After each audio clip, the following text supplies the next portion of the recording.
students, in previous lecture we studied the structure of human respiratory system and the outline structure of lungs. Now we will study the internal structure of lungs. Students, in previous lecture you studied that trachea divides into two primary bronchus, each of which enter into the lung of their side. The right bronchus inside the right lung divides into three secondary bronchi or lower bronchi and enter the three lobes of the lung, while left bronchus divides into two secondary bronchus, each of which enter into the two lobes of the left lung. The secondary bronchi further divide into terminal bronchi. There are 10 tertiary bronchi in right lung and 8 tertiary bronchi in left lung. The walls of secondary and tertiary bronchi are also supported by cartilaginous rings as occur in case of trachea and the primary bronchus. Trachea, bronchi and terminal bronchioles form the conducting zone of the respiratory system.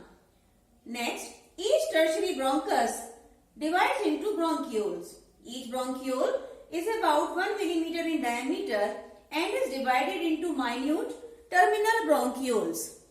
These terminal bronchioles further divide into respiratory bronchioles. These respiratory bronchioles are without cartilaginous rings. Each respiratory bronchiole further divides into finer branches which may vary from 2 to 11 in number. These alveolar ducts open into alveolar sac and each of the alveolar sac is known as atrium or infundibulum. An alveolar sac consists of several small pouches known as alveoli or air sacs. They are clustered together like bunch of grapes.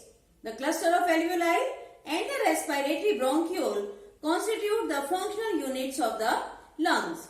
There are over 300 million tiny alveoli in each human lung. These provide a total surface area of 70 to 90 square meters for diffusion and respiratory gases.